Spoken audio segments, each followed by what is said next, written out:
Ketika Khadijah jatuh cinta kepada Rasulullah, Khadijah adalah seorang saudagar kaya. Dia mempercayakan perniagaannya kepada Nabi Muhammad Shallallahu Alaihi Wasallam karena sifat jujur dan amanahnya. Berkat kebijaksanaan Nabi Muhammad, perniagaan Khadijah berkembang pesat, membawa keuntungan besar. Dari situlah Khadijah semakin terkesan pada sifat-sifat mulia Nabi. Nafisah sebagai sahabat Khadijah, dengan bijaksana memahami perasaannya. Berselang waktu, Nafisah bertanya pada Nabi Muhammad, "Wahai Muhammad, apa yang menghalangimu untuk menikah?" "Aku tidak mempunyai apa-apa untuk menikah," jawab Nabi.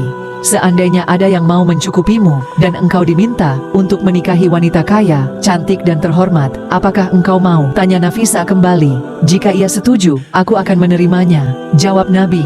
Nafisah memberikan kabar gembira kepada Khadijah. Mereka bertemu, dan setelah akad nikah, Nabi Muhammad dan Khadijah resmi menjadi pasangan suami istri. Khadijah menjadi teladan paling agung sebagai istri yang sangat hormat dan mencintai suaminya. Bahkan, ia rela mendermakan jiwa dan hartanya untuk dakwah Islam. Mengapa Khadijah begitu istimewa bagi Rasulullah?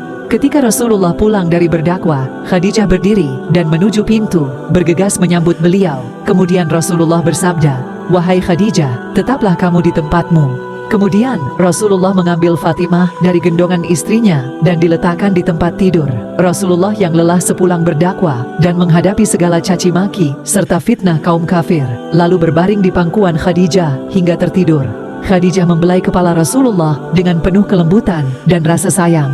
Tak terasa air mata Khadijah menetes di pipi Rasulullah hingga membuat beliau terjaga. "Wahai Khadijah, mengapa engkau menangis? Adakah engkau menyesal bersuamikan aku?" tanya Rasulullah dengan lembut. "Dahulu engkau wanita terpandang, engkau mulia dan harta berlimpah. Namun hari ini, semua orang telah menjauhi dirimu. Seluruh kekayaanmu pun telah habis," lanjut Rasulullah.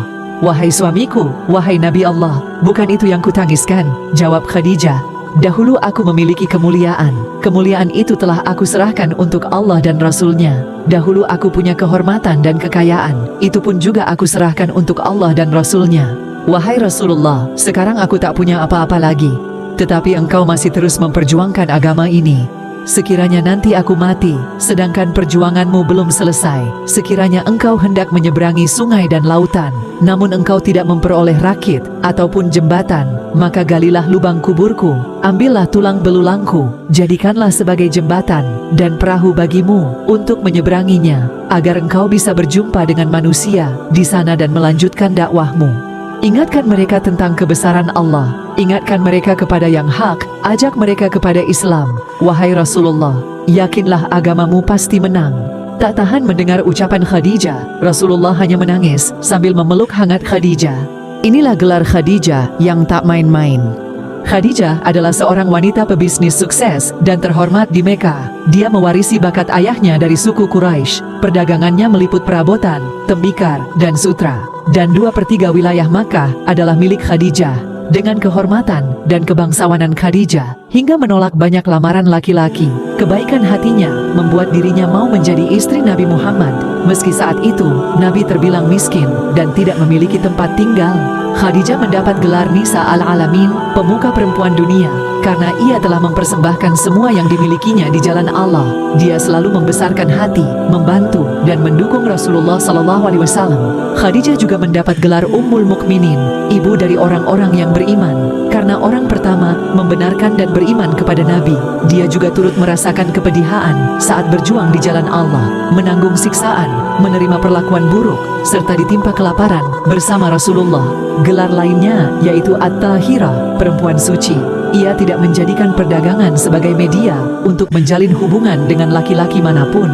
Dia mempercayakan kepada hamba sahayanya Maisarah. Khadijah cukup memberi pengarahan dari loteng rumahnya. Khadijah adalah sosok yang dermawan. Ia sering memberikan bantuan kepada orang-orang yang membutuhkan. Khadijah juga seorang ibu yang baik. Ia memiliki 6 orang anak, 2 laki-laki dan 4 perempuan. Anak-anaknya tumbuh menjadi orang yang takwa dan berpengaruh. Khadijah lebih memilih sibuk dengan merenung dan bertanya tentang rahasia yang ada di balik kehidupan ini. Dia sering bertanya tentang para rasul terdahulu. Ia juga sering bertanya tentang keberadaan Tuhan yang Maha Agung. Tempatnya meminta